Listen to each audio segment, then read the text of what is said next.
நம்ம பிரமாணம் இல்லாதவர்களும் இல்ல, நியாய பிரமாணத்துக்கு கீழாகவும் இல்ல. we are under the law of Christ.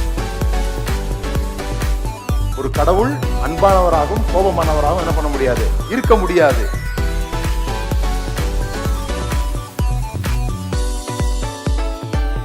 பாவத்தை வியாதியாக பார்ப்பதுதான் சுவிசேஷத்தை சரியாக புரிந்து கொள்ள உதவும்.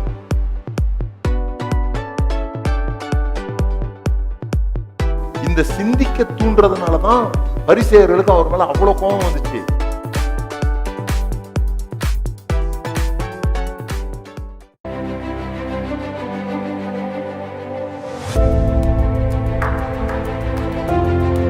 இயேசுவின் நாமத்தினால் உங்களை வாழ்த்துகிறேன். மீண்டுமாக இந்த கால வேளையில் உங்களை சந்திப்பதில் மிகுந்த மகிழ்ச்சி. நம்ம சங்கீதம் 23வது அதிகாரத்தில் 4வது வசனத்தில் முதற் பாதியை போன வாரத்தில் பார்த்தோம். இப்போ மீதி உள்ள பகுதியை பார்ப்போம் சின்ன ஜெபத்தோடு கூட. பிதாவே, இயேசுவின் நாமத்தினால் இந்த நாளுக்காக உமக்கு நன்றி. உமது கோலும் தடியும் எங்களை தேற்றும் என்கிற இந்த வார்த்தையை நாங்கள் தியானிக்கிற வேளையில் இதை கேட்கிற ஒவ்வொரு உள்ளங்களும் தேற்றப்படுவதாக. இயேசுவின் நாமத்தினால் எங்களுக்கு உண்டாகிற ஆசீர்வாதங்கள், அவர் எங்கள் மேய்ப்பராக இருக்கிறபடினாலே நாங்கள் எவ்வளவு நிம்மதியாக இருக்க முடியும் என்பதை அறிகிற ஒவ்வொரு வினாடியும் எங்களுக்குள்ளாக மிகப்பெரிய நிம்மதியும் தைரியமும் பிறக்கிறது என்பதை உணர்கிறோம் ஆண்டவரே. இந்த உலகத்திலே நாங்கள் மரண இருளின் பள்ளத்தாக்கில் நடந்தாலும் பயப்பட வேண்டிய அவசியம் இல்லை. ஏனென்றால் தேவரீர் எங்களோடு கூட இருக்கிறீர். சூழ்நிலைகள் சாதகமாக இல்லாத போதும், பாதைகள் கடினமாகும் போதும் நீர் கூட இருக்கிறீர் என்கிற அந்த நம்பிக்கை எங்களுக்கு தருகிற தைரியம், எங்களுக்கு தருகிற விசுவாசத்துக்காக உமக்கு நன்றி ஆண்டவரே. இந்த நாளிலும் இந்த செய்தி இவர்களுடைய கண்களை பிரகாசிக்க பண்ணும்படியாய் செபிக்கிறேன். நாங்கள் அதிகமாய் உம்மை அறிந்து கொள்வது மாத்திரமல்ல, அதை அனுபவிக்கிறவர்களாக எங்கள் வாழ்விலே உண்மையாகவே கர்த்தர் எங்கள் மேய்ப்பராய் இருக்கிறார் என்பதை அனுபவிக்கிற சந்தர்ப்பங்கள் எங்களுக்கு உண்டாகும்படியாய் செபிக்கிறோம். இயேசுவின் நாமத்தினால் பிதாவே, ஆமென். ஸோ நம்ம சங்கீதம் 23 சில வாரங்களாக பார்த்து வருகிறோம். ஒவ்வொரு வசனமாக பார்த்துட்டு வரோம்.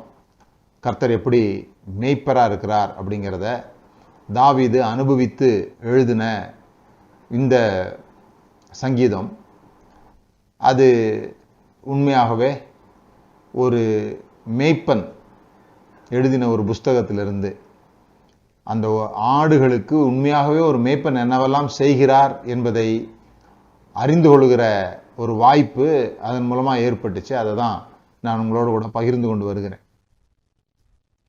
அதில் ஒரு ஆடு தங்க பண்ணணும்னா, அதை ரெஸ்ட்டுக்குள்ளே கொண்டு போகணும்னா அதுக்கு என்னென்னலாம் செய்யணும், அதனுடைய பயங்கள் நீக்கப்படணும், அதனுடைய தொந்தரவுகள் நீக்கப்படணும், அதனுடைய போட்டிகள் நீக்கப்படணும். அது மாத்திரமல்ல, அது நல்லா சாப்பிடணும், புல்லுள்ள இடங்களிலே மேய்த்து அப்படிங்கிறதெல்லாம் பார்த்தோம்.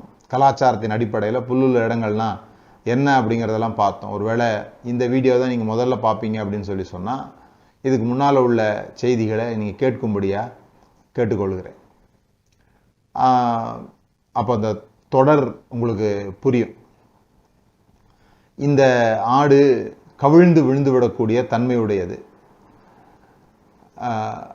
அங்கே தான் ஆத்துமாவை தேற்றி என்று சொல்லப்பட்டிருக்குது. அந்த ஆத்துமாவை தேற்றுகிறது அப்படின்னா, சோர்ந்து போகிற வேளையில், நாம் கவிழ்ந்து விடுகிற வேளையில் அந்த மேய்ப்பன் நம்மளை தூக்கி நிறுத்துகிறார் என்பதெல்லாம் பார்த்தோம். பிறகு இந்த மரண இருளின் பள்ளத்தாக்கில் நான் நடந்தாலும் இந்த நீதியின் பாதைன்னு என்னன்னு பார்த்தோம். மொத்தத்தில் இந்த ஆடு பார்த்தீங்கன்னா ஒரு டிபெண்டன்ட் அனிமல். இது பூனை எல்லாம் தப்பிச்சு ஓடும் பாருங்க. பெரிய பெரிய மிருகங்கள்ட்ட இந்த மாதிரி சின்ன மிருகங்கள் தப்பிச்சிடும். மான் கூட நீங்கள் பார்த்தீங்கன்னா வேகமாக ஓடி தப்பிச்சிடும். அது மாதிரி தப்பிக்கிறதுக்கான ஒரு ஓட்டம் திறனும் இந்த ஆடுகளுக்கு கிடையாது. ஒரு பல்லு கூர்மையாக இருந்து அடுத்ததை நகங்கள்லாம் கூர்மையாக இருந்து அடுத்ததை அடித்து சாப்பிட்ற மிருகம் போல் அப்படியும் இதால் அடித்து சாப்பிட முடியாது. இதுக்கு பலனும் இல்லை, இதுக்கு திறனும் இல்லை, எதுவும் இல்லாத ஒரு சூழல்ல இது ரொம்ப சார்ந்து கொள்ளக்கூடிய ஒரு மிருகம். இருக்கிறதுலையே சொல்ல போனால் இன்னொருவரால் நடத்தப்படலைன்னா செத்து போயிடும் அப்படிங்கிற மாதிரியான ஒரு மிருகம். அதனால தான் தொடர்ந்து தாவீது தேவனை மேய்ப்பராகவும் நம்மளை ஆடுகளாகவும் பார்க்கிற பல வசனங்களை நம்ம பார்க்குறோம். இது உதாரணமாக சங்கீதம் 79:13, சங்கீதம் 95:7, சங்கீதம் 100:3 அவர் மேய்ப்பனாகவும் நாம் அவர் கையுக்குள்ளான ஆடுகள் என்றும் வாசிக்கிறோம். இதை திரும்ப திரும்ப இந்த மெட்டஃபரிக்கலே தாவீது சொல்றதை நம்ம பார்க்குறோம். அதனுடைய மொத்த விஷயத்தையும் தான் இந்த சங்கீதம் 23 அவர் சொல்றார். எப்படி இந்த ஆடு பலவீனமானது, அதை இந்த மேய்ப்பன் எவ்வளவு விசேஷமாக பாதுகாக்கிறார் என்பதெல்லாம் அவர் சொல்றார். அதே போல போன வாரத்தில் நான் சொல்லும்போது சொன்னேன், இந்த பாடல் மேய்ப்பனை குறித்து பாடிக்கிட்டே இருந்த மாதிரி இருந்த ஒரு பாடல் டக்குன்னு மேய்ப்பனுக்கிட்ட பேசுகிறது போல ஒரு இன்டிமேட் ரிலேஷன்ஷிப்புக்குள்ள போகிறத நம்ம பார்க்குறோம். ஏன்னா பாதைகள் கடினமாகுது. அந்த பாதைகள் கடினமாகிறது இது இந்த வசனத்தை, இந்த அதிகாரத்தை இப்படி கூட பார்க்கலாம். கீழே இருந்து அப்படியே மேலே ஏறி போகிற ஒரு மலைப்பாதையை போல அந்த சீசன்ஸ்குள்ள நடத்துகிற அந்த விஷயங்கள்லாம் நம்ம பார்க்கிறோம். இப்போ இங்க நான் மரண இருளின் பள்ளத்தாக்கில் நடந்தாலும் பொல்லாப்புக்கு பயப்படேன், ஏன்னா தேவரீர் என்னோட கூட இருக்கிறீர். இதுதான் பார்த்தோம். தேவரீர் என்னோட கூட இருக்கிறீர். இப்போ இன்னொரு விஷயத்தை அவர் சொல்றார், உமது கோலும் உமது தடியும் என்னை தேற்றும். உமது கோலும் உமது தடியும் என்னை தேற்றும். இந்த ரெண்டு இன்ஸ்ட்ருமெண்ட் பாருங்க, இதுதான் இந்த கோலு தடி. இதுல இந்த சின்னதா இருக்கிறது ராட் அப்படின்னு சொல்றாங்க. பெருசா வளைவாக இருக்கிறது ஸ்டாஃப் அப்படிங்கிறது யுவர் ராட் அண்ட் ஸ்டாஃப். இந்த ஸ்டாஃப் அப்படிங்கிறது இந்த நீளமான குச்சி, இந்த சின்னதா இருக்கிறது ராட் என்று சொல்லப்படுகிறது. இந்த ரெண்டும் தான் ஒரு மேய்ப்பனுடைய எக்ஸ்டெண்டட் ஆர்ம்ஸ் மாதிரி, அவனுடைய நீட்டப்பட்ட எக்ஸ்ட்ரா கரங்கள் மாதிரி. இந்த ரெண்டும் இல்லாமல் ஒரு மேய்ப்பன் இருக்கிறதே இல்லை. அந்த காலத்தில் துப்பாக்கி அந்த மாதிரிலாம் கிடையாது, கவன்கல்கள் இருந்தது தாவீது காலத்தில். ஆனால் ஒரு மேய்ப்பன் எதில் சிறந்து விளங்குவார்னு சொன்னால் இந்த ரெண்டையும் பயன்படுத்துறதில்ல. பைபிளில் இந்த ராடும் ஸ்டாஃபும் மாறி மாறி வருது. சில இடங்களில் கோல்னு போட வேண்டிய இடத்துல தடியும், தடின்னு போட வேண்டிய இடத்துல கோல்கள்லாம் இருக்குது. ஆனால் நீங்கள் பார்த்தீங்கன்னா மோசே ஆடு மேய்த்து கொண்டு இருந்தபோது அந்த முட்புதர் பற்றி எரிகிறத பார்க்கறதுக்கு போகும்போது அங்கேருந்து தேவன் பேசுகிறார். தேவன் பேசும்போது உன் கையில் இருக்கிறது என்ன அப்படின்னு கேட்கும்போது கோல் அப்படின்னு சொல்கிறார். உன் கோலை எடுத்துக்கொண்டு போ அப்படின்லாம் நம்ம பார்க்குறோம். அந்த கோல் தான் கீழே போட்டு அந்த பாம்பாலாம் மாறுறத பார்க்குறோம். இது உண்மையாகவே ஒரு அற்புதம். ஆனால் இந்த அற்புதம் இல்லாமல் சாதாரணமாகவே இந்த மேய்ப்பர்கள் இந்த கோல்கள் மூலமாக அற்புதங்களை செய்வாங்க அப்படின்னு சொல்லியிருக்கு. அப்படின்னா அற்புதம்னா நமக்கு பார்க்கறதுக்கு அற்புதமாக இருக்கும், அவ்வளோ வேகமாக அதை செயல்படுத்துவாங்க. ஒரு பாம்பை பார்க்குறாங்க அப்படின்னா அந்த கோல் மூலமாக அந்த பாம்பை எப்போ கொன்னாங்கன்னே தெரியாது, அப்படி கொன்றுவாங்க. அதை தூக்கி எறிகிறது, தூக்கி எரிஞ்சு அது அதில் வித்தை காமிப்பாங்க, வித்தக்காரன் அப்படின்னு சொல்லுவாங்கல்ல, அந்த மாதிரி பழகியிருப்பாங்க சின்னதுலேருந்தே. அந்த அந்த கோல் ரொம்ப முக்கியமாக பேசுகிறாங்க. அந்த அந்த கோலை இவங்க தயார் பண்ணுகிற முறைகள், அதை போய் அப்போ ஃபேக்ட்ரிலாம் கிடையாது தானே, கம்பெனிலாம் கிடையாது, மொத்தமாக கார்ப்பரேட்டாக ஒரே அச்சு வடிவத்தில் கோல்களை அப்படியே ஊற்றி விட்டு எடுக்க முடியாது. ஸோ அந்த இளங்கிளை வளர்கிற பூமியிலேருந்து வளரும் பொழுது அதில் ஒரு நல்ல அந்த வேர் பகுதியாக பார்த்து அதை இவர்களுடைய கைக்கு எது சரியாக வருமோ, எது அடக்கமாக இருக்குமோ, எதை தூக்கி வீச முடியுமோ அந்த ஷேப்பில் அதை இழைச்சி அந்த மாதிரி செய்வாங்களாம்.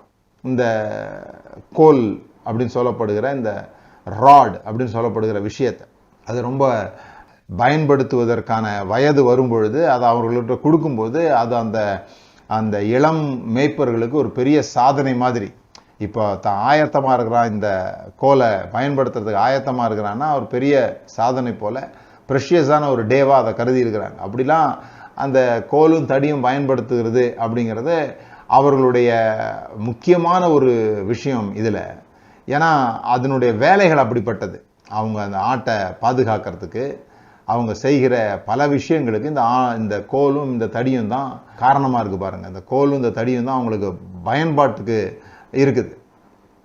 ஸோ நாம் பைபிளில் பல காரியங்கள் பார்க்கலாம். முதல்ல இந்த ஆடை வந்து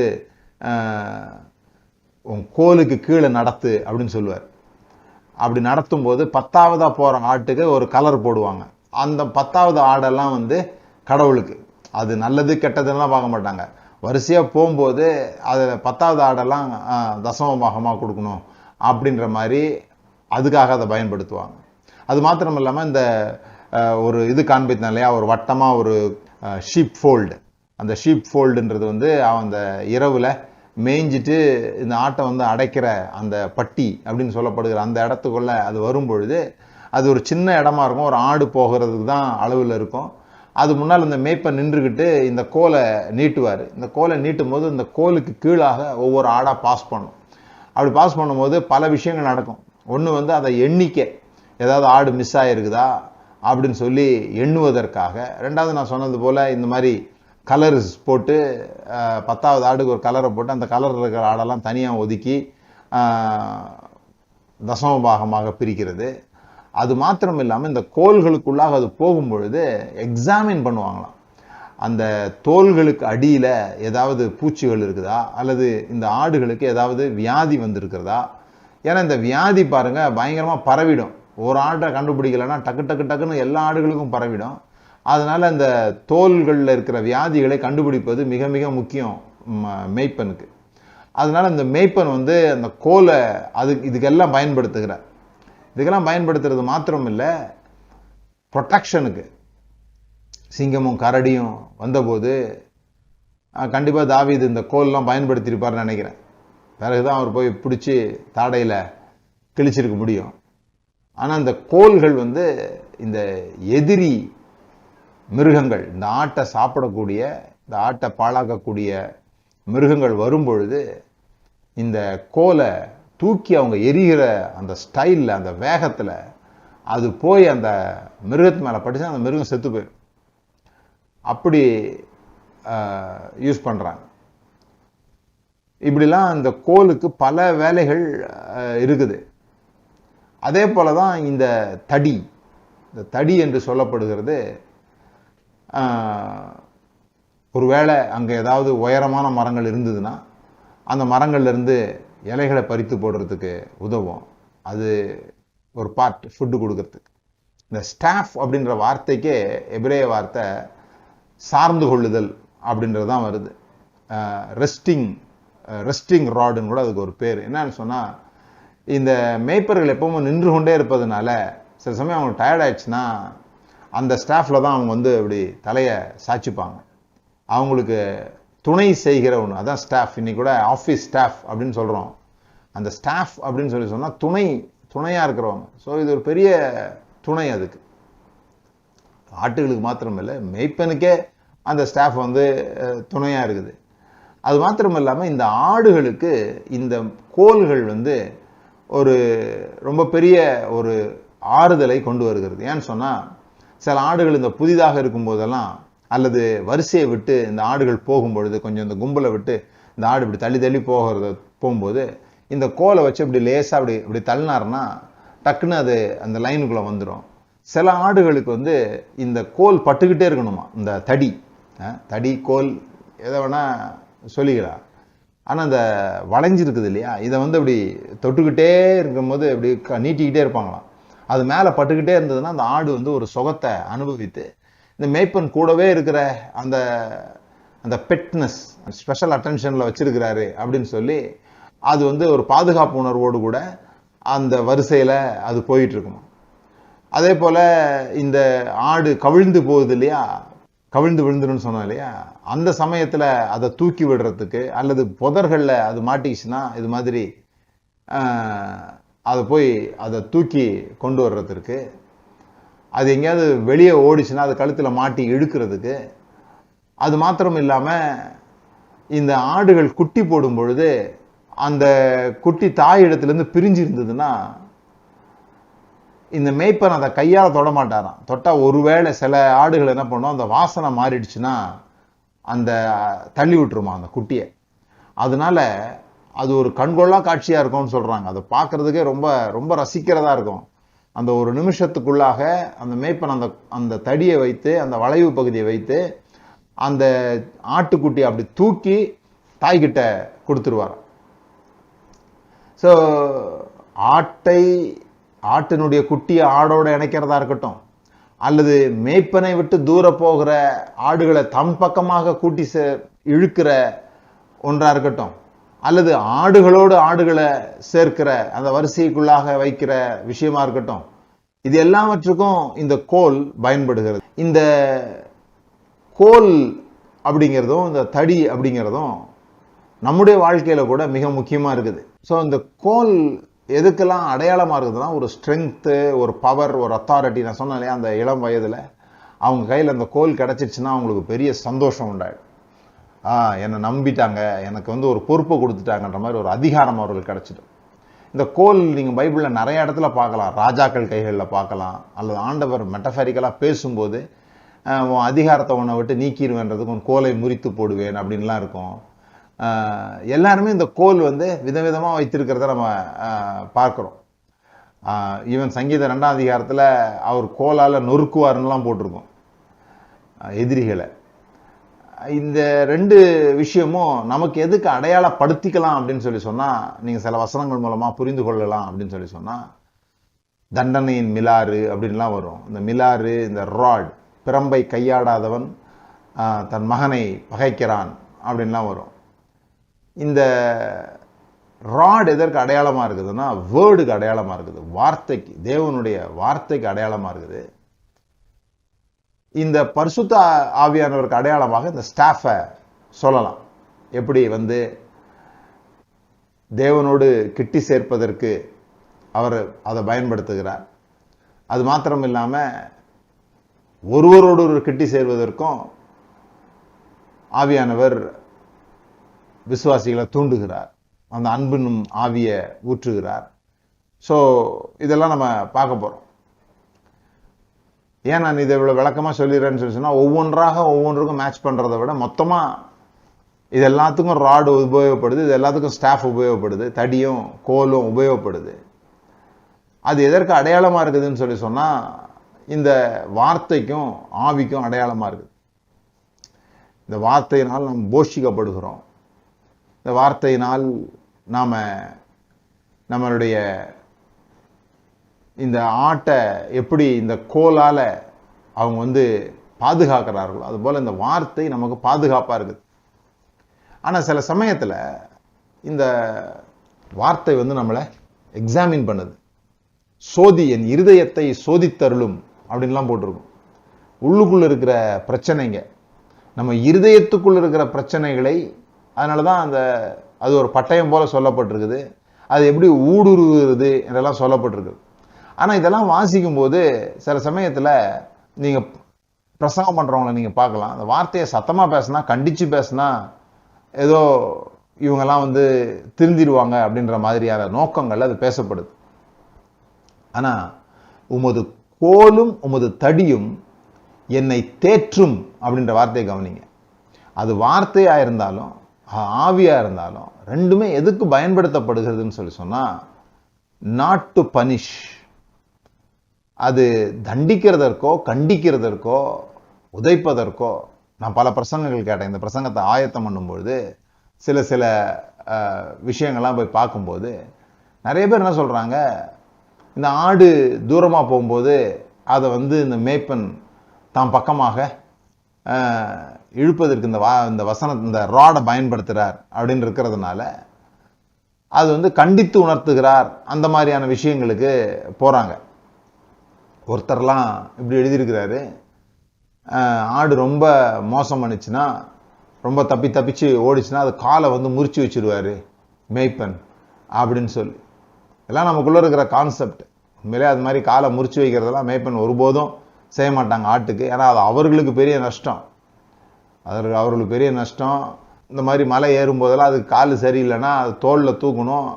தோளில் தூக்குறதுன்றது 5 கிலோ 10 கிலோ கிடையாது. அதெல்லாம் பெரிய பெரிய ஆடு. அது தூக்கிட்டு மலை ஏறுறதுன்றது பெரிய கஷ்டம். ஆனால் நாம் அப்படி நினைக்கிறோம். நம்மளை ஆண்டவர் இப்படி கண்டித்து உணர்த்துவார், அது மாதிரிலாம். இங்கே அந்த மாதிரி விஷயங்கள் எதுவுமே அவங்க செய்கிறதில்ல. இந்த ஆடுகள் போகும்போது அவங்க ஸ்டாஃபை பயன்படுத்துகிறாங்க, அப்படியே தட்டி தட்டி அதை கொண்டு வரத்திற்கு. ஆனால் இந்த தடியை ஆடுகளை நோக்கி அவங்க பயன்படுத்துறதில்ல. இப்போ பயன்படுத்தினா கூட ரொம்ப அழகாக அவங்க பயன்படுத்துகிறாங்க. அதாவது இப்போ ஒரு ஆடு இப்படி தூரமாக ஓடுதுன்னு வச்சுக்கோங்க, இந்த ஸ்டாஃப் எட்டலை. இப்போ என்ன பண்ணணும், அந்த ஆடை உள்ளே கொண்டு வரணும். உள்ளே கொண்டு வரும்போது இந்த கோலை எறிவாங்க. இந்த கோலை ஆடு மேலே படாத மாதிரி பார்த்துப்பாங்க. அது பக்கத்தில் இருக்கிற பாறை மேலேயோ பக்கத்தில் இருக்கிற ஒரு விஷயத்தில் அதை தூக்கி அடித்த உடனே இந்த ஆடு உள்ளே வந்துடும், லைனுக்குள்ளே வந்துடும். இவங்க போய் அந்த கோலை எடுத்துப்பாங்க. இதுக்கு தான் பழகணும். ஏன்னு சொன்னால் இவங்க இந்த கோலை தெரியாமல் ஆடு மேலே பட்டுடுச்சுன்னா ஆடு செத்து போயிடும். அது எதிர் மிருகங்களை கொல்லுவதற்கு தான். அதனால தான் இது பழகணும். இந்த கோலை பயன்படுத்துறதுக்கு பழகாம அதை எப்படி பயன்படுத்துகிறது? பிரம்பை கையாடாதவன். சில பேர் அடிப்பாங்க பாருங்க, பிள்ளைங்களெல்லாம் அடிப்பாங்க. அது பிள்ளைங்க செத்து போயிடுற மாதிரி அடிச்சிருவாங்க. அதனால தான் இப்போல்லாம் நிறைய இடத்துல வாத்தியாருங்க, ஈவன் பேரண்ட்ஸ் கூட ரொம்ப மோசமாக பிள்ளைகளை அடிக்கும் பொழுது அது கேஸாலாம் ஆயிடுது. ஏன்னா அவங்களுக்கு கையாட தெரில, எங்கே அடிக்கணும் எப்படி அடிக்கணும்னு தெரில. ஒருத்தர் ரொம்ப அழகாக சொன்னார், மாம்சத்துக்கு ஏற்ற பெற்றோர் மாம்சத்தில் அவங்கள அடிக்கணும் அப்படின்னார். மாம்சம் எங்கே அதிகமாக இருக்குதோ அங்கே அடிக்கணும் அப்படின்னார். மாம்சம் எல்லா இடத்துலையும் அதிகம் இல்லை. ஸோ இதெல்லாம் இந்த ஆட்டை கொல்லாமல் பார்க்கணுமே தவிர, நான் ஆட்டை லைனுக்குள்ளே கொண்டு வர போகிறேன்னு சொல்லி அப்படி தான் நிறைய இடத்துல நடந்துருது.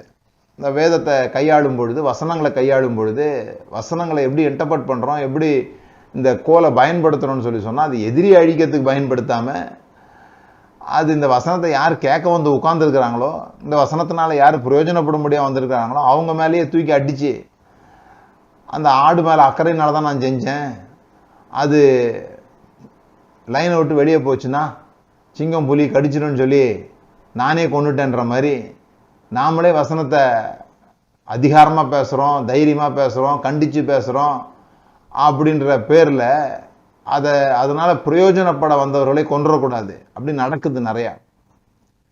இந்த வசனத்தை சரியாக கையாள தெரிலனா, அதனால தான் நீ வெட்கப்படாத ஊழியக்காரனாக இருக்கும் பொருட்டு அப்படின்னு சொல்லியிருக்குது. பாருங்க, ஒரு மேய்ப்பன் ஆடுகளை மேய்ச்சிட்டு போயிட்டு இருக்கிறாரு, எதிர்த்த மாதிரி ஒரு சிங்கம் வருது அல்லது புலி வருது, அதை இந்த கோலால் தூக்கி அடிக்கிறாரு. அடித்த உடனே அந்த சிங்கமோ புலியோ கீழே படுத்துறது, ஓடி போய் ஒரு தன்னோட கையில் வைத்திருக்க மற்ற ஆயுதங்களால் அதை மேற்கொண்டுடுறாரு. இதை தான் வெளியே சொல்ல முடியும் தைரியமாக. தாவீது மாதிரி கோலியாத்துக்கிட்ட ஒரு விசை சிங்கமும் ஒரு விசை கரடியும் வந்தது, நான் அதை கொன்று போட்டேன் அப்படிலாம் தைரியமாக சொல்ல முடியும். நான் தப்பாக கோலை தூக்கி எரிஞ்சேன், ஏன் ஆடே செத்து போச்சு அப்படின்னு சொன்னால் ஒரு மேய்ப்பனுக்கு அது ஒரு வெட்ககரமான காரியம். ஏன்னா அவனுக்கு கோலை சரியாக கையாள தெரில அப்படின்னு சொல்லி. அதனால தான் நீங்கள் பகுத்து போதிக்கிறவர்களா இருங்க. இந்த நியூ டெஸ்ட்மெண்ட்டுக்கும் ஓல்டு டெஸ்ட்மெண்ட்டுக்கும் இருக்கிற விஷயங்களை கூட நிறைய பேரால் பகுத்து போதிக்க முடியல. ஸோ அது இதுக்குள்ள வித்தியாசங்களை புரிஞ்சிக்காம அவங்க தேவைக்கு ஏற்றது போல ஜனங்களை கண்டிக்கணும். அப்படிதான் ஒரு முறை மோசே தன்னோட கோலை தவறா பயன்படுத்தினார். நீ அந்த கோலை எடுத்துக்கொண்டு வா அப்படின்னு சொல்லி ஆண்டவர் சொல்லியிருந்தார். அந்த கோல் தான் ஆரோனுடைய துளிர்த்த கோல். ஆனா மோசே தன் கோலால் மலையை அடிச்சிட்டான். ஜனங்க மேல இருந்த எரிச்சல்ல அந்த கோலை தவறா பயன்படுத்தும் போது ஆண்டவர் சொல்லிட்டாரு, இனிமே நீ கானானுக்குள்ள போக முடியாது. ஏன்னா is not able to handle the rod. அதே மாதிரி தான் வசனங்கள் கூட. வசனங்களை கேட்கிறவர்களும் சரி, அதை போதிக்கிறவர்களும் சரி, அதை சரியான முறையில் ஹேண்டில் பண்ணாத போது அது எப்படி நன்மை செய்வதற்காக வைக்கப்பட்டிருக்கிறதோ அதே அளவுக்கு அது தீமையும் செஞ்சுது. தவறாக பயன்படுத்துகிறவங்க கையில் அது தவறாக இருக்கும்போது நிறைய விஷயம் அப்படி தான். பணமோ பதவியோ எல்லாமே அதை வைத்து நன்மையும் செய்ய முடியும், தீமையும் செய்ய முடியும். அதை கிடைக்கிற ஆளை பொறுத்தது. அதில் பழகலைன்னா பெரிய பிரச்சனை ஆகிடுது. அது மாதிரி தான் குடும்பத்தில் கூட இந்த வார்த்தை என்பது வெறும் வேத வார்த்தை மாத்திரம் இல்லை. இந்த வார்த்தையை பயன்படுத்துறது அப்படிங்கிறது ரொம்ப ரொம்ப முக்கியமாக இருக்குது. எப்படிப்பட்ட வார்த்தைகளை பயன்படுத்துகிறோம், எப்படிப்பட்ட த்ரோ அதில் இருக்குது அப்படிங்கிறது ரொம்ப முக்கியமாக இருக்குது. ஆகவே இந்த கோல் அல்லது தடி எதுவாக இருந்தாலும் ஒருபோதும் அது தாக்குவதற்காக பயன்படுத்தப்படுவதில்லை, எப்பொழுதும் அது தேற்றுவதற்காக பயன்படுத்தப்படுகிறது. அதை ஹேண்டில் பண்ணுற விதத்தின் மூலமாக அந்த வார்த்தையை நம்ம சொல்லும்போது ஜனங்களுடைய இருதயங்கள் தேற்றப்பட வேண்டும் என்கிற நோக்கம் இருக்கணும். ஜனங்க எப்படியாவது தேற்றப்பட்டு தூக்கப்படணும், அது கீழே விழுந்து கிடக்குது, அதை போய் ஏன் விழுந்த அப்படின்னு உதைக்கக்கூடாது. நிறைய நேரத்தில் அப்படிதான் சொல்கிறாங்க. அப்படி நீ தப்பி போகும்போது ஆண்டவர் உன்னை அடித்து தூக்கிடுவார், போட்டு தள்ளிடுவார் அப்படின்ற மாதிரிலாம் பேசுகிறோம் பாருங்க. இதெல்லாம் ஆடுகளுக்கு நன்மை செய்கிறது இல்லை, அந்த வசனத்தை கேட்கிறவர்களுக்கு நன்மை செய்கிறது இல்லை. நம்ம பெரிய வெற்றியாளர்கள் மாதிரி நடந்து கொள்ளலாம், ஆனால் அது நமக்கு வெட்கத்தை தான் உண்டாக்கும். ஏன்னா அதனால் அவங்க பிரயோஜனப்படலை. கண்டித்து பேசுவதன் மூலமாக யாரும் திருந்துறது இல்லை. ஒருவேளை அந்த நபருக்கு பயந்து அந்த நேரத்தில் அவர் முன்னால் நல்லபடியாக இருக்கிற மாதிரி நடிக்கலாமே தவிர அது அவங்களுக்கு உள்ளான மாற்றத்தை உண்டாக்குறது இல்லை. ஸோ நிறைய நேரத்தில் இந்த வசனத்தை எடுத்து அடுத்தவங்க தலையில் அடிக்கிறதுக்கு வசனத்தை பயன்படுத்தக்கூடாது. வசனத்தை வைத்து மற்றவர்களை மீட்கணும். நான் நம்முடைய முகாம்களில் அதிகமாக சொல்லுகிற ஒரு விஷயம் நீங்கள் பார்த்துருப்பீங்க. இயேசு ஒருபோதும் வேதாகமத்தை காப்பதற்காக ஜனங்களை கீழே போடவே இல்லை. ஜனங்களை காப்பதற்காக சில சமயங்களில் வசனத்தை மாற்றுகிறார். சில சமயத்தில் கேட்குறாங்க, ஐயா அவங்க சாப்பிட்டுட்டு இருக்கிறானுங்க, ஓய்வு நாளில் சாப்பிட்டுட்டு இருக்கிறாங்க, நீங்கள் என்ன இப்படி பார்த்துட்டு இருக்கிறீங்க அப்படின்னு சொல்லும்போது வசனம் இப்படி சொல்லுது, ஓய்வு நாளில் சாப்பிடக்கூடாதுன்னு சொல்லுது. இவங்க ஓய்வு நாளில் போய் கதிரை கசக்கி சாப்பிட்றாங்க, எப்படி அப்படின்னு கேட்கும்போது அவர் பைபிளை வச்சு அவங்க தலையில் அடிக்கலை, அவங்கள காப்பாற்றுறாரு. பைபிள் மூலமாக அவர்கள் தாக்கப்படும் பொழுது இவர் போய் காப்பாற்றுறாரு. ஏன் நீங்கள் கேள்விப்பட்டது இல்லையா, தாவீது கதையெல்லாம் நீங்கள் வாசிக்கலையா, அதில் பரிசுத்தமான அப்பத்தை எடுத்து தாவீது சாப்பிடலையா அப்படின்னு கேட்டு ஒரு முறை ரெண்டு முறை இல்லை, பல முறை இது போல தேவன் அவர்களை காப்பாற்றுகிறார். வேதம் தான் சொல்லுது, அவர்களுடைய வேதம் சொல்லுது ஓய்வு நாளில் வேலை செய்யக்கூடாதுன்னு. இவர் போய் ஓய்வு நாளில் போய் சுகப்படுத்துறார். அவங்க வேற கேட்குறாங்க, ஏன் ஓய்வு நாளே தான் சுகப்படுத்தணுமா, நாளைக்கு செய்யக்கூடாதா இதை அப்படின்னு கேட்குறாங்க. அப்போ இவர் கேட்குறாரு, உன் கழுதை விழுந்துட்டுச்சுன்னா நீ தூக்க மாட்டியா, கழுதையை விட மனுஷன் முக்கியம் இல்லையா அப்படின்னு சொல்லி இந்த வேதத்தின் மூலமாக வசனத்தின் மூலமாக மக்கள் தாக்கப்படும் பொழுதெல்லாம் அவர் நின்று அவர்களை அதிலிருந்து காப்பாற்றுகிறார். இது எத்தனை பேர் எப்படி புரிஞ்சுக்கிறீங்கன்னு தெரியல. இது எதற்காக கொடுக்கப்பட்டது? ஜனங்களை காப்பாற்றுறதுக்காக கொடுக்கப்பட்ட கோல். அது எதிரிகிட்டேருந்து அவர்களை காப்பாற்றுவதற்காக, எதிரி அவங்களை நோக்கி வரும் பொழுது அந்த கோலை வீசி கொல்லணும்னு கொடுத்தது. நாம தவறாக கையாளுகிறதுனால எதை காப்பாற்றணுமோ அதையே கொன்று போட்டு விடுகிறது என்பதுதான் ஒரு பரிதாபமான நிலைமையா இருக்குது. அதை நீங்களும் கவனிக்கணும். எப்படி வசனம் உங்களை தேற்றுகிறதா, அதுதான் செய்யும். அது உமது கோலும் உமது தடியும் என்னை தேற்றும். அப்படி தேற்றலை பயங்கரமா கலக்கத்தை உண்டாக்குது அல்லது உங்க இருதயத்துக்குள்ள பெரிய பயத்தை உண்டாக்குது அப்படின்னு சொன்னா சில பேர் அது ரொம்ப விரும்புறாங்க. இன்னைக்கு ஆவியானவர் பயங்கரமா அசைவாடினாரு, ஏன்னா உள்ளமே கலங்கி போச்சு அப்படிங்கிறாங்க, அப்படியே ஆடிடுச்சுன்றாங்க. அப்படிலாம் இருந்தா அந்த பேசினவர் இன்னும் பழகலைன்னு அர்த்தம். எப்படி சரியா கையாளுறதுன்னு பழகலை. உங்க உள்ளம் தேற்றப்பட்டதான். எந்த வசனத்தை வேணா எடுத்து அந்த வசனத்தை உங்களை தேற்றுகிறதாகவும் உங்களை எதிரிட்டு இருந்து அதை பாதுகாக்கிறதாகவும் இருக்குமானால் அவர் நல்ல மேய்ப்பனாக அந்த வசனத்தை, அந்த ராடை கையாளுவதற்கு நல்ல முறையில் பயிற்றுவிக்கப்பட்டிருக்கிறார் என்று அர்த்தம். நல்ல பொக்கிஷக்காரன் எப்படி இருக்கிறான், பழசுல இருந்தும் புதுசுல இருந்தும் எடுத்து கொடுக்கிறவனா இருக்கிறான். அது பயன்படுத்தப்படுகிற முறை இருக்குது. எதையோ சொல்லக்கூடாது. இந்த காணிக்கைகளை பற்றி பேசும்போது நான் கொஞ்ச நாள் இப்படி பேசிட்டு இருந்தேன். காணிக்கை என்பது லா கிடையாது, காணிக்கை என்பது கிரேஸு. தைத்து கிரேஸில் இருக்குது.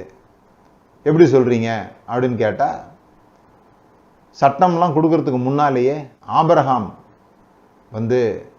லாவுக்கு முன்னாலேயே தசமபாகம் கொடுத்தான். அதனால தசமபாகம் கண்டிப்பாக கொடுக்கணும். அது வந்து லா கிடையாது அப்படின்னு பேசிக்கிட்டு இருந்தது ஒரு காலம் இருந்தது. அப்போ ஒருத்தட்ட நான் இப்படி பேசும்போது அவர் தான் கண்களை திறந்தார். அவர் கேட்டார், சரி ஆபிரகாம் கிருபையில் இருந்தான், லாவில் இல்லை, அதனால தான் அவன் கொடுத்த அந்த தசமபாகம் கிருபைக்கு அடியில், கிருபைக்கு கீழாக இருக்குது, நீங்கள் அதனால தசமபாகம் வாங்கலான்னு சொல்கிறீங்க. அப்படியானா ஆபிரகாம் விருத்த சேதனம் செஞ்சானே, அது லாவுக்கு முன்னால் தானே, அது லா கிடையாதுல்ல, அப்போ ஏன் நீங்கள் விருத்த சேதனம் செய்கிறதில்ல அப்படின்ற ஒரு கேள்வி கேட்டார். அப்போ தான் எனக்கு புரிஞ்சுது, நாம் இன்னும் சரியாக பழகலை. இதில் நீதியின் வசனத்தில் பழக்கம் இல்லாதவர்களாக இருக்கிறோம் அப்படின்னு இருக்குது. இந்த நீதியின் வசனத்தை பழகணும். அதுலேயும் மற்றவர்களுக்கு நீங்கள் பிரசங்கிக்க போகிறீங்க, மற்றவர்களுக்கு போதிக்க போகிறீங்கன்னு சொல்லி சொன்னால் நீங்கள் ஆகாதவர்களாய் போகாதபடிக்கு, இவன்லாம் இந்த வேலைக்கு ஆக மாட்டாயா அப்படின்ற மாதிரி போகாதபடிக்கு நீங்கள் என்ன பண்ணணும், அதில் பழகணும், நல்லா பழகணும்.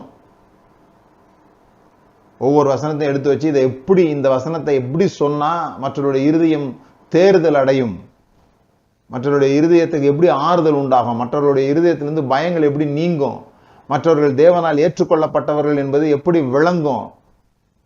அதுதான் பழைய ஏற்பாட்டில் ஒரு ஆசாரியனுடைய வேலை. இந்த பலி செலுத்தப்படும் பொழுது இந்த பலியில எந்தெந்த பொருள்லாம் எங்கெங்க போகணும், தேவனுக்கு எது போகணும், எது கீழே போகணும், எது சாம்பலாக்கப்படணும், எது புசிக்கப்படணும், இதெல்லாம் வந்து இந்த ஆசாரியனுக்கு தான் தெரியும். லேவியராம புஸ்தகம் அவர்களுடைய புஸ்தகம், அவர்களுக்காக எழுதப்பட்ட புஸ்தகம்.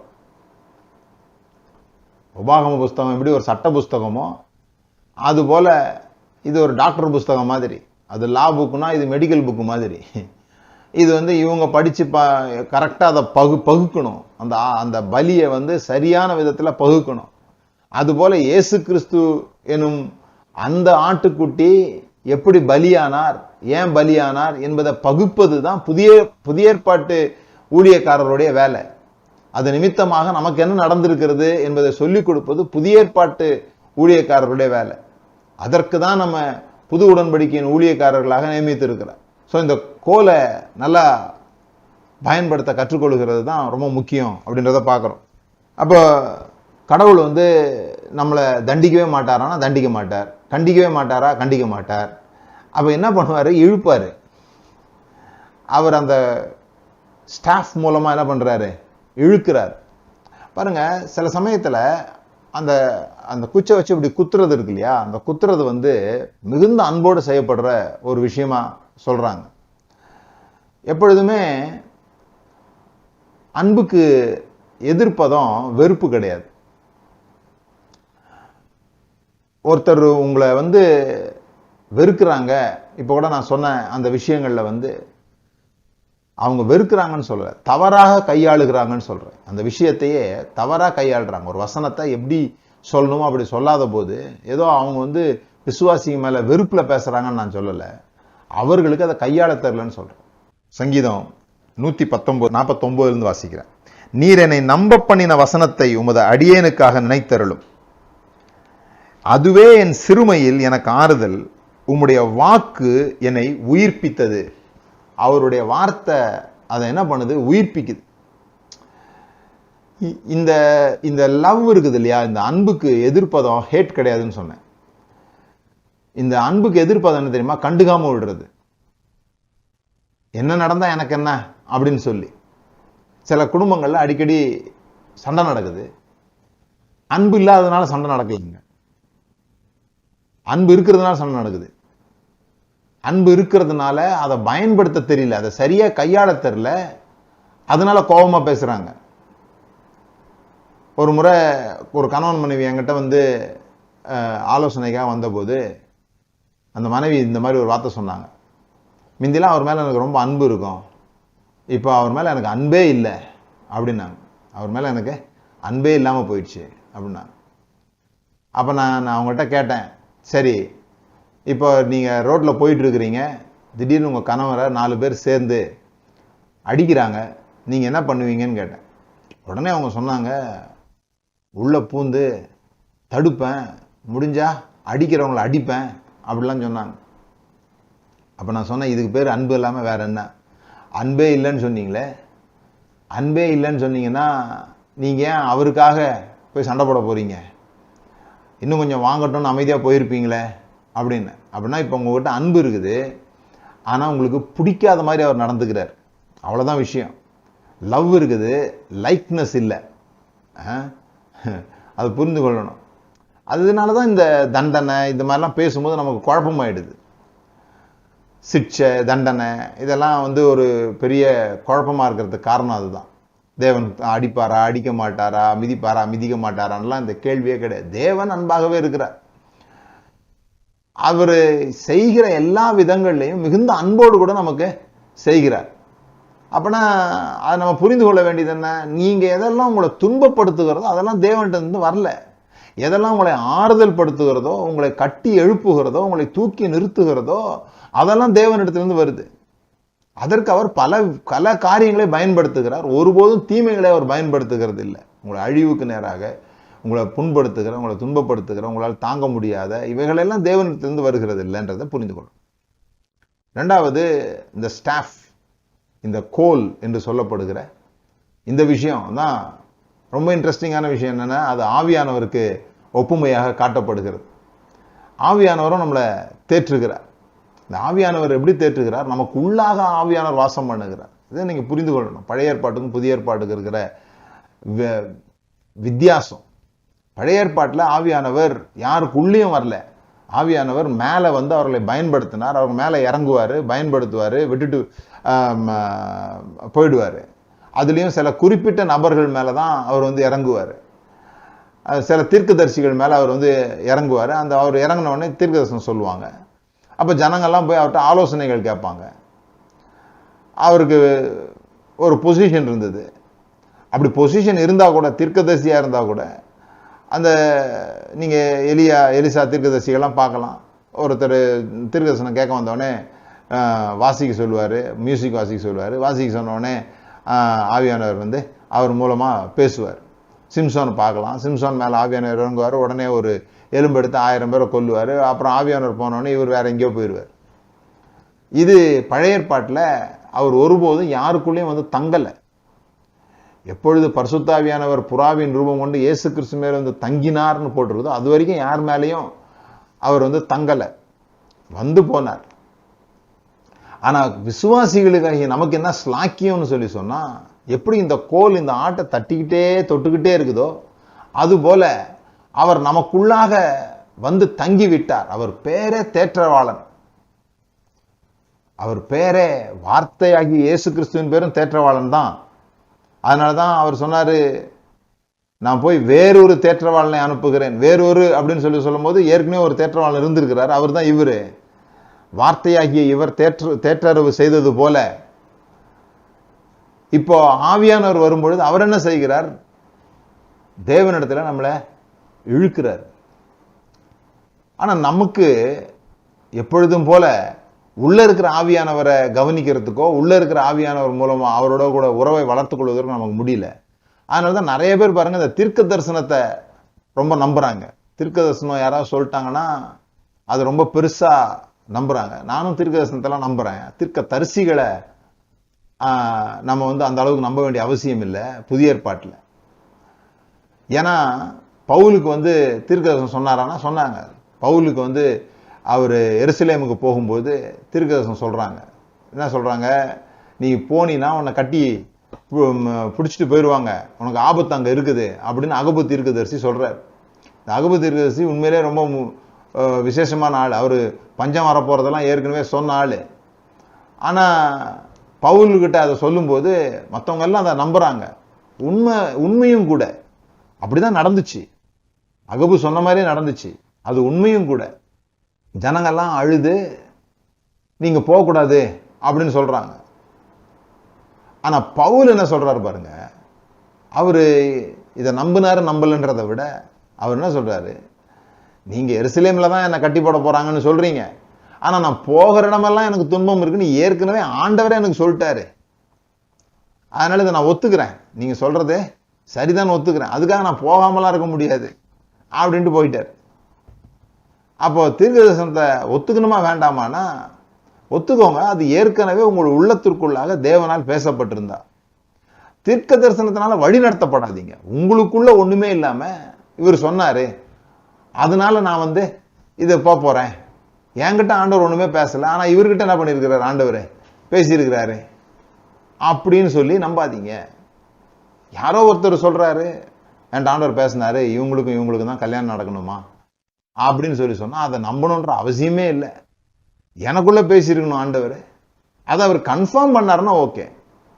வேணும் வேண்டாம் என்று எனக்குள்ள ஒன்று சொல்லும் பொழுது அதையே இன்னொருத்தர் உறுதிப்படுத்துகிறதுக்கு சொன்னார்னா நல்லது. புதிய ஏற்பாட்டு தீர்க்கதரிசனம் எப்படி இருக்குதுன்னு 1 கொரிந்தியர் 14ஆம் அதிகாரத்துல பவுல் அழகா சொல்றார். 1 கொரிந்தியர் 14:3, தீர்க்கதரிசனம் சொல்லுகிறவனோ மனுஷருக்கு பக்தி விருத்தியும் புத்தியும் ஆறுதலும் உண்டாகத்தக்கதாக பேசுகிறான். தீர்க்கதரிசனம் சொல்லுகிறவன் அடுத்த வருஷம் உனக்கு என்ன நடக்க போகுது அப்படின்றத பத்தி சொல்லல. 3 விஷயம் மறுபடியும் அங்கேயும் ஆறுதல் வர்றதை பாருங்க. பக்தி விருத்தின்னு சொல்லி சொன்னா எடிஃபிகேஷன், உள்ளாக கட்டப்படுதல். இந்த தீர்க்கதரிசி ஒருவர் பேசும்போது நீங்க கேட்டீங்கன்னா உள்ளாக உங்களுடைய விசுவாசம் கட்டப்படும். உங்களுடைய ஆவிக்குரிய பலன் அதிகமாகிறத நீங்க பார்க்க முடியும். அதுல கலக்கங்கள் வராது. பக்தி விருத்தி அப்படிங்கிறதுக்கு சரியான படம் எதுன்னு சொல்லி சொன்னா, இந்த செவுறு கட்டும்போது அடுத்த நாள் வேலைக்காக ஒரு கேப் விட்டுட்டு போவாங்க பாருங்க. இப்படி ஒரு கல் நீண்டி இருக்கும், இன்னொரு கல் நீண்டு இருக்கும், நடுவில் கேப் இருக்கும். அடுத்த நாள் அதுல பொருத்துவாங்க. அதுதான் எடிஃபிகேஷன் சொல்றாங்க. அப்படி ஏற்கனவே நாம் கற்றுக்கொண்டிருக்கிற விஷயங்களுக்கு மேலாக கட்டி நம்முடைய உள்ளுக்குள்ளாக கட்டி எழுப்புகிற விஷயத்தை தான் பரிசுத்த ஆவியானவர் செய்கிறார். பக்தி விருத்தியும் புத்தியும் என்கரேஜ்மெண்ட், கீழே விழுந்து கிடக்கும் போது முடியும் அப்படின்னு சொல்லி மறுபடியும் தூக்கி நிறுத்துகிற ஒரு விஷயம் தான் புத்தி. புத்தினா ஆலோசனை சொல்றது கிடையாது, அட்வைஸ் கிடையாது.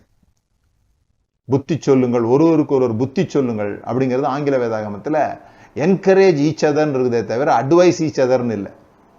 நாம என்கரேஜ்ன்ற பேர்ல அட்வைஸ் பண்ணிட்டு இருக்கிறோம். அவங்க எப்படி நடந்துக்கணும், என்ன நடந்துக்கணும்னு ஏதோ நமக்கு ஏதோ எல்லாம் சரியா தெரிகிற மாதிரியும், அந்த சரியை அவங்களுக்கு சொன்னா அவங்களுக்கு சரியா ஆயிடும்ன்ற மாதிரியும். உங்களுக்கு சரியா இருக்கிறது அடுத்தவங்களுக்கு சரியில்லாம கூட போகலாம்.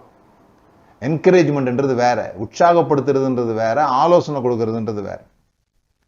நம்முடைய வேலை இங்க என்ன சொல்லப்படுறதுன்னு சொல்லி சொன்னா உற்சாகப்படுத்துதல். அப்போ பக்தி விருத்தி, புத்தி சொல்லுதல், ஆறுதல். இங்கதான் கம்ஃபர்ட் வருது. கம்ஃபர்ட் அட்வைஸ் கிடையாது.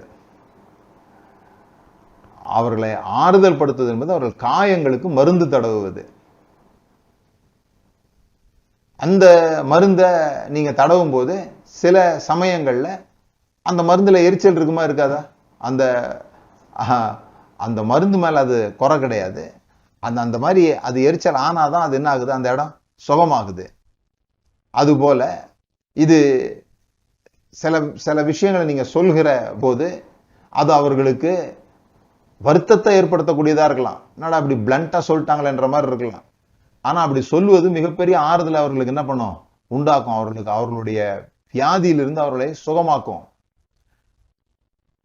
அது தண்டனைக்கும் அதுக்கும் சம்பந்தம் இல்லைன்றத தெளிவா புரிஞ்சுக்கணும். அப்ப ஆவியானவர் என்ன செய்யறாருன்னா, இது விழுந்து போன ஒரு ஆட்டை அந்த ஸ்டாஃபால தூக்கி நிறுத்துகிறது போல புத்தி ஆறுதல் பக்தி விருத்தி ஏற்படுத்தி அதை மறுபடியும் தூக்கி நிறுத்துகிறார். அது விலகி போகும்போது அதை தட்டி விடுகிறது போல, ஒரு தீர்க்க தரிசனம் என்று சொல்லுகிறதே விலகி போகும்போது மறுபடியும் அதை ட்ராக்குக்குள்ள கொண்டு வருகிற ஒரு விஷயம். அப்படிதான் ஆவியானவர் செயல்படுகிறார் என்பதை நாம தெளிவாக புரிந்து கொள்ள வேண்டும். இது ரெண்டுமே இந்த வாரம் முழுவதுல நான் சொல்ல வருகிற ஒரு விஷயம் இதுதான். கோலா இருக்கட்டும் தடியா இருக்கட்டும், அவைகள் ரெண்டுமே என்னை தேற்றும், என்னை ஊன்ற கட்டும், என்னை கிட்ட சேர்க்கும். அது மாத்திரமில்லை, சில பேர் வருத்தப்பட்டு மற்றவர்களை விட்டு விலகி போயிடுவாங்க. அந்த கூடுகை என்பது அவர்களுக்கு ஒத்து வராது. நிறைய பேர் நான் ஏற்கனவே சொன்னது போல சின்ன சபைகளில் சண்டை போட்டு பெரிய சபைகளுக்கு போவாங்க. ஏன் பெரிய சபைகளுக்கு போவாங்கன்னா, எந்த தொந்தரவும் இருக்காதுன்னு நினச்சிட்டு அங்கே போவாங்க. யாரும் நம்மளை பக்கத்தில் வரமாட்டாங்க, நம்ம பாட்டுக்கு போவோம் வருவோம் அப்படி இருப்பாங்க, இந்த வேதனைப்பட்டதுனால.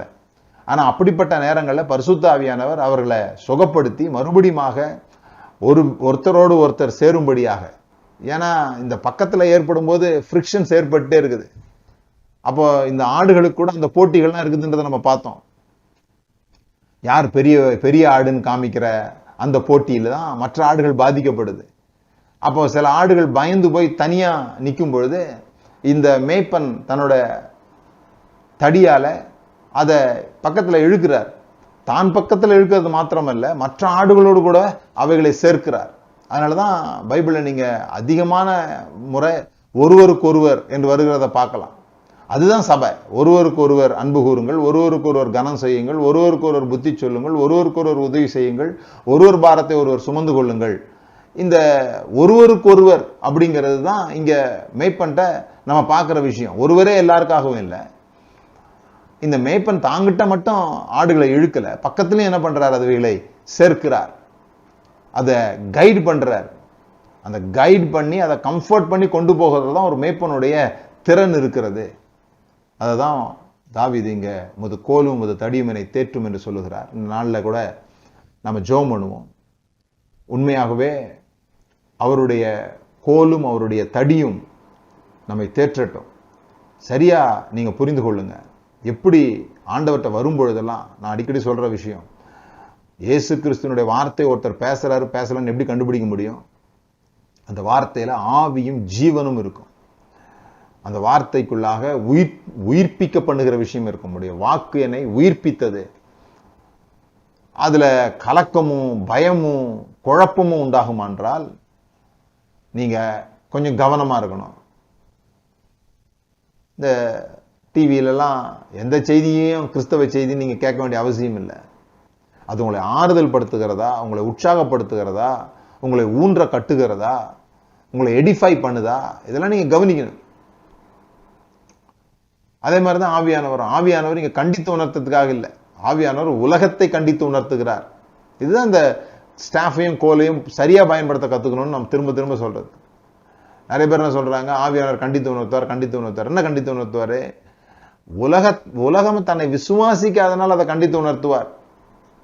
மற்றபடி அவர் நாம ஜெபம் பண்ண அறியாது இருக்கும்போது அவர் நமக்காக ஜெபிக்கிறார். இப்படி ஒவ்வொரு விஷயத்திலையும் நமக்கு இன்னைக்கு நிறைய என்ன சொல்றாங்கன்னா, நீ போய் மாட்டிக்கிற மாதிரி மாட்டிக்காத. ஒரு ஆட்டுக்கு தெரியாது. நம்ம அந்த ஆடு மலைகள்ல போகும்போது இப்படி பார்க்கும், அதுக்கு பள்ளம் மேடு தெரியாது. ஆனா அங்க கொஞ்சம் புல் இருக்கிற மாதிரி தெரிஞ்சதுன்னா உடனே அதை சாப்பிடணுன்ற ஆசை வந்துடும், டக்குன்னு போய் கீழே விழுந்துரும். அது இதே மாதிரிதான் மனிதர்கள் நடந்துக்கிறாங்க. அவங்களுக்கு இது சரியா தவறானலாம் தெரியல, தங்களுக்கு ஆபத்து இருக்குதா ஆபத்து இல்லையான்லாம் தெரியல, தங்களுக்கு அது வேணும் அப்படின்னு உடனே அதுக்கான முயற்சியில ஈடுபடுறாங்க. அப்ப சில ஆபத்துகளை போய் மாட்டிக்கிறாங்க. நீ ஏன் போய் ஆபத்துல மாட்டணும்னு கேட்கிறவர் இல்லை மேய்ப்பர், ஆபத்துல மாட்டினோடனே ஓடி வந்து மீட்கிறவர் மேய்ப்பர். அப்ப நான் போய் மாட்டிக்கணுமா அப்படின்னு கேட்காதீங்க. அப்படிதான் நம்ம செய்யறோம், போய் மாட்டிக்கிறோம். எவ்வளவு கவனமா இருந்தா கூட அந்த கவனத்துல நீங்க கவனிச்சு பார்த்தீங்கன்னா அதுல உங்க சுயநலம் தான் இருக்கும். அதனாலதான் நம்ம மாட்டுறோம். அப்படி மாட்டும் பொழுது ஆண்டவர் ஒவ்வொரு முறையும் மீட்கிறார். ஏனென்றால் அவர் நமது உடன்படிக்கையின் பங்காளராக இருக்கிறார். ஆபிரகாம் போய் பேசும்போது அந்த ராஜா வந்து ஆபிரகாமுடைய மனைவி எடுத்துட்டு போயிடுறாரு. எடுத்துட்டு போகும்போது ஆண்டவர் வந்து ஆபிரகாம சத்தம் போடல, ஏன்டா போய் சொன்னேன், நான் கூட இருக்கிறேன், நம்ப மாட்டியா, உனக்கு இவ்வளவு செஞ்சேன் இதை செய்ய மாட்டேனா அப்படிலாம் ஆபிரகாம் வந்து கண்டித்து உணர்த்தல. நேரா போய் யார் எடுத்துட்டு போனானோ அவங்ககிட்ட போய் பேசுறாரு, ஏய் நீ தொட்ட செத்த அப்படின்னு சொல்லி. நான் ஆண்டவராக இருந்தால் ஆபிரகாம்கிட்ட தான் பேசியிருப்பேன். ஏன்னா நீ நம்ப மாட்டியா, இவ்வளவு பயப்படுற, நான் உன் கூட இருக்கிறேன், நானே உனக்கு கேடகம்லாம் சொல்லியிருக்கிறேன், விசுவாசமே இல்லையா உனக்கு, அப்படிலாம் கேட்கல. என்ன செய்யப்படணுமோ அதை செய்கிறார். அதுதான் இந்த மேய்ப்பருடைய ஸ்பெஷாலிட்டி. அவர் கவனமாவே இருக்கிறார். எப்போ இது தவறுமோ தவறின உடனே தூக்கணும், அதுல அவர் கவனமா இருக்கிறார். அதனால நீங்க தவறிடுமோ அப்படின்லாம் பயந்துக்கிட்டு எதையுமே செய்யாம உட்காந்துட்டு இருக்காதீங்க. போங்க, நீங்க தப்பி போகும்பொழுது ஒரு கோல் வருது, அது உங்களை இழுக்குது, ஒரு தடி வருது, உங்களுக்கு ஆபத்து, நீங்க தனியா போயிட்டீங்க, திடீர்னு ஆபத்து வருது, உங்க மேல தூக்கி எரியறதுக்காக இல்ல, உங்களுடைய எதிரிகளிடத்தில் உங்களை பாதுகாப்பதற்காக ஒருவர் ஆயத்தமாயிருக்கிறார். உன் பக்கத்தில் 1000 பேரும் உன் வலது பக்கத்தில் 16 பேரும் விழுந்தாலும் அது உன்னை அணுகாது. அதெல்லாம் நீங்க சாதாரணமான வார்த்தைகளை எடுத்துக்கொள்ள வேண்டியதில்லை. அது மேலே உங்களுடைய கவனத்தை வைங்க. எப்படிப்பட்ட மேய்ப்பர்களை நான் இருக்கிறேன் அப்படிங்கிறது ரொம்ப ரொம்ப முக்கியம். தாவீதின் இடத்துல ஆண்டவர் பேசும்போது இப்படி பேசுகிறார். சாலமோனை குறித்து பேசும்போது இந்த வசனத்தை ஏன் நான் உங்களுக்கு சொல்கிறேன்னா, எப்படி இந்த ராடை ஹேண்டில் பண்ண பழகணும் அப்படின்னு சொல்லி. இந்த வசனத்தில் 2 சாமுவேல் 7வது அதிகாரத்தில் 14வது வசனம், நான் அவனுக்கு பிதாவாயிருப்பேன், அவன் எனக்கு குமாரனாயிருப்பான். அவன் அக்கிரமம் செய்தால் நான் அவனை மனுஷருடைய மிலாற்றினாலும் மனுபுத்திரருடைய அடியினாலும் தண்டிப்பேன். கவனிங்க, உனக்கு முன்பாக நான் தள்ளிவிட்ட சவுலிடத்திலிருந்து என் கிருபையை விலக்கினது போல அவனை விட்டு விலக்க மாட்டேன். இப்போ இதுல நிறைய பேர் எதில் கவனம் செலுத்துறாங்கன்னா, தண்டிப்பேன்னு சொல்லியிருக்கிறாரு. அதனால சாலமோனை ஆண்டவர் தண்டிச்சது போல உங்களையும் தண்டிப்பாரு அப்படின்னு சொல்றதை நம்ம பார்க்குறோம். ஆனால் இந்த ராடை பயன்படுத்த பழகினவங்க, இந்த வசனத்தை எப்படி ஜனங்களை தேர்தல் படுத்துவதற்காக தேற்றுவதற்காக பயன்படுத்துவது என்பதை பழகினவங்க அதில் கவனம் செலுத்த மாட்டாங்க. அது கீழே உள்ள வசனத்தில் கவனம் செலுத்துவாங்க. அவனுக்கு பிரச்சனைகள் வரும், மனுஷருக்கு ஏற்ற விதமாக, மனுஷர் மூலமாக பிரச்சனைகள் வரும். மனுஷருடைய மிலாற்றினால, என்னுடைய மிலாற்றினால இல்லை, மனுஷருடைய மிலாற்றினால நான் என்ன பண்ணுவேன், அவனை சோதிப்பேன், தண்டிப்பேன். ஆனால் என் கிருபை அவனை விட்டு என்ன பண்ண மாட்டேன், விலக மாட்டேன். சவுல் இடத்துல எப்படி நடந்து கொண்டேனோ அப்படி வந்துட்டு என்ன பண்ண மாட்டேன், நடக்க மாட்டேன். அதே மாதிரி தான் பழைய ஏற்பாட்டில் எப்படி நடந்தாரோ அப்படி உங்களிடத்திலே அவர் நடக்க மாட்டார். அந்த கிருபையை உங்களை விட்டு விலக்க மாட்டார். இப்படி இந்த கோலை பயன்படுத்த பழகணும். அப்படி அந்த மாதிரி நீங்க பயன்படுத்தினீங்க, இந்த வசனங்களை அப்படி படிக்க நீங்க கற்றுக்கொண்டீங்கன்னு சொன்னா, எப்படி இயேசு கிறிஸ்து வேதாகமத்தை பயன்படுத்தினாரு, ஜனங்களுக்கு உதவி உண்டாகும் பொருட்டு இந்த வசனத்துல கொஞ்சம் வசனத்தை விட்டுருவாரு. இப்போ ஏசாயா உள்ள வசனத்தை லூக்காவில் அவர் கோட் பண்ணி பேசுறத நம்ம பார்க்குறோம். எதுக்காக தேவன் என்னை அனுப்பினார், கர்த்தருடைய ஆவியானவர் மேல் இருக்கிறார் அப்படின்னு பேசுறார். கர்த்தருடைய ஆவியானவர் மேல் இருக்கிறார், குருடருடைய கண்களை திறப்பதற்கும் ஒடுங்கின ஆவிக்கு பதிலாக துதியினுடையும் அப்படி பேசிக்கிட்டே வரும்போது நீங்க கவனிச்சு பார்த்தீங்கன்னா, ஏசாயால இருக்கிற ஒரு விஷயத்த, எதிரிகளை நியாயம் விசாரிப்பேன் அப்படின்னு ஒரு இடம் வரும், அந்த இடத்த இங்க விட்டுருவார். இது போல பல இடங்கள்ல எந்த வசனத்தை அங்கிருந்து எடுக்கணுமோ அந்த பகுதியை மட்டும் எடுத்து அதை மட்டும் காண்பிப்பார், அவர்களுக்கு பிரயோஜனமா இருக்கும். பவுலும் இதே மாதிரி வசனத்தை கையாட்டதை நம்ம பார்க்கிறோம்.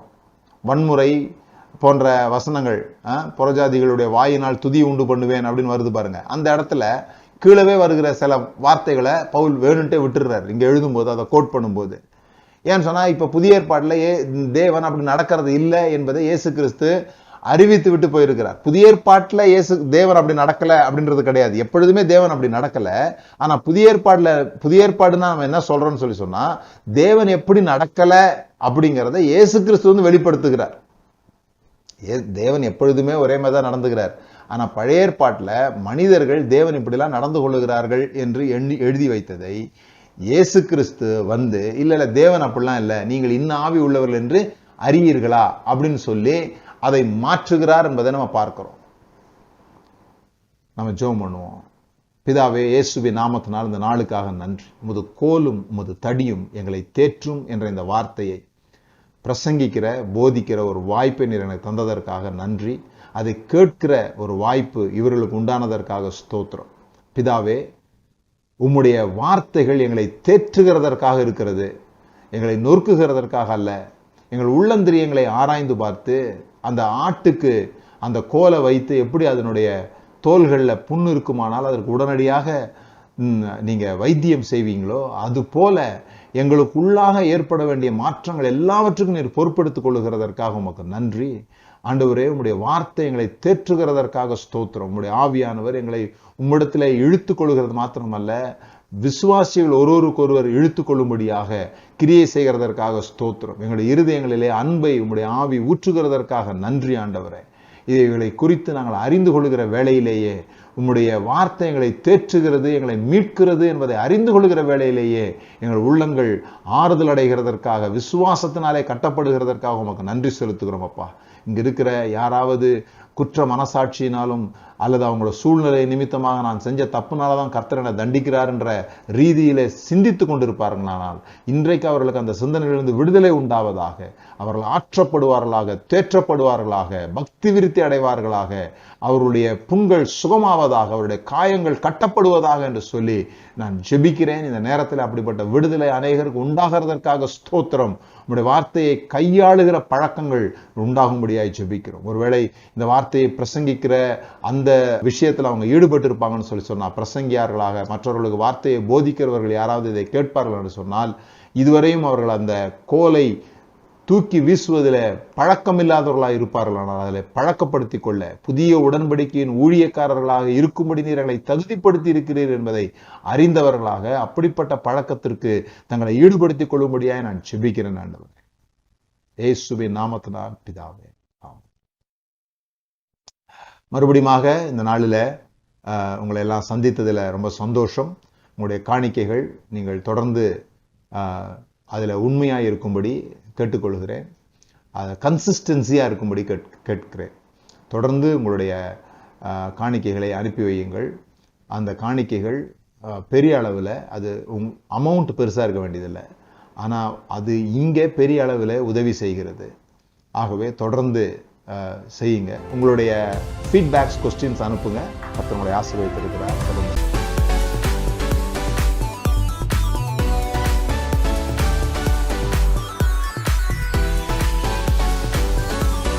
நாம பிரமாணம் இல்லாதவர்களும் இல்ல, நியாய பிரமாணத்துக்கு கீழாகவும் இல்ல. we are under the law of Christ. ஒரு கடவுள் அன்பானவராகவும் கோபமானவராகவும் என்ன பண்ண முடியாது, இருக்க முடியாது.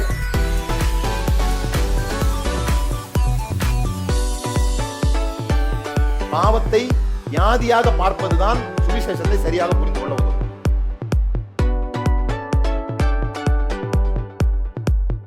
இந்த சிந்திக்க தூண்டுறதுனாலதான் பரிசேயர்களுக்கு அவர் மேல அவ்வளவு கோபம் வந்துச்சு.